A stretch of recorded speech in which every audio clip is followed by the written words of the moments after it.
Magandang araw po muli sa inyong lahat. Nagbabalik ang inyong lingkod. Muli, konting kaalaman at gabay sa ating pang-araw-araw na buhay. Isang tanong lang po na galing sa isang kapatiran na gusto kong liwanagin. Ito po yung tanong. Actually, pamagatan natin itong question about discipleship. Ang tanong niya po ay ito, Pastor, ako po ay nag-a-attend na ng worship, nakakapakinig via live streaming ng prayer meeting, at nakakasuporta sa Bible study. Ang tanong ko po, Pastor, ay ako ba'y dapat pang magpa-disciple? So parang ang binibilang niya, may time na siya ng worship, may time na sa prayer meeting, nagbigay na ng time sa Panginoon sa pagsuporta sa Bible study, magpapa-disciple pa ba siya? So ang tanong ko po, ang sagot ko po ay yes. Nagwo-worship ka, nagpi-prayer meeting ka, nakasuporta ka sa Bible study, hindi ibig sabihin ay exempted ka na sa discipleship. Tandaan po natin, unang-una, huwag niyong kakalimutan ang sabi ng Joshua 1:8. Ang aklat na ito ng kautusan ay huwag mahihiwalay sa iyong bibig, kundi iyong pagbulay-bulayan araw at gabi. Ang sabi ng Joshua 1:8, pagbulay-bulayan araw at gabi. At ang purpose niyan, ang kasunod, araw at gabi, na gawin ang ayon sa lahat ng nakasulat dito upang iyong masunod na gawin ang ayon sa lahat ng nakasulat dito. Alam niyo ba kung magme-meditate tayo ng salita ng Diyos araw at gabi, so lumalabas ang 7 days a week. Tapos araw at gabi magiging 14 times. Kung meditate nyo ang salita ng Diyos araw at gabi, 7 days a week, 14 times yan, twice a day. So, ikaw ay magbibigay ng time sa worship, meron kang prayer meeting, nakasuporta ka sa Bible study, tatatlo nga lang yun eh. Ano ba naman yung may time ka pa sa discipleship? Alam nyo ba mga kapatid, yung tanong na ganun ay parang either gusto mo nang magmalaki na ang dami mo ng time kay Lord, pati pa ba naman discipleship? Actually, para natin tinitipid ang Panginoon, whereas ang tinitipid talaga natin doon ang ating mga sarili. The more na tinitipid mo ang sarili mo para matuto, makapakinig ng salita ng Diyos, tinitipid mo ang sarili mo sa harap ng Diyos. Kasi hindi naman para sa Diyos yun, para sa atin din yun pabalik. At huwag natin kalilimutan na sinabi ng Matthew 4:4 na hindi lamang tayo nabubuhay sa pampisikal sa tinapay, kundi maging sa mga salita ng Diyos.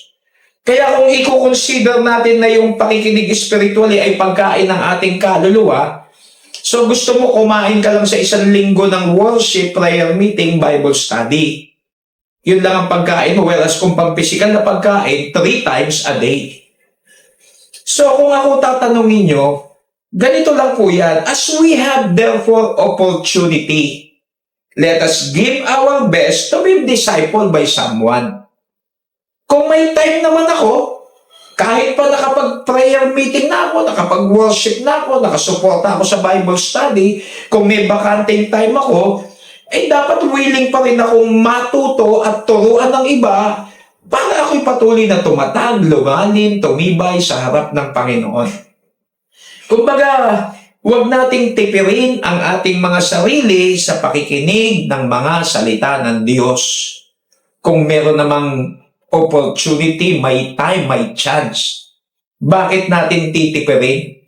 Kung kayo ba tipirin ng Panginoon, papayag kayo? Kung kayo ba tipirin sa kakainin nyo, papayag kayo? Kung kayo ba tipirin sa allowance na kailangan nyo pananalapi, papayag kayo?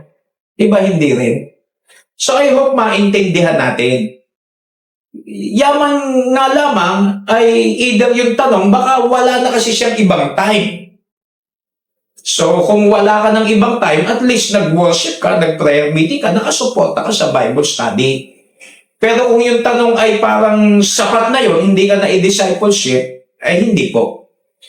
Magwawakas ako sa dalawang quotes dito sa aking notebook. Tignan niyo po ito, napakaganda. Set aside time each day to draw near to God. The more you seek Him, the more you will find Him. Sabi ni Joyce Meyer. Ulitin ko po. Set aside time each day to draw near to God. The more you seek Him, the more you will find Him. Joyce Meyer. At last na quotes ko po, ito, last na quote. You must allow God to be the master of our time. We must allow God to be the master of our time, planning our schedules around Him instead of trying to fit Him around our busy lives. Francis Chan. So para bang,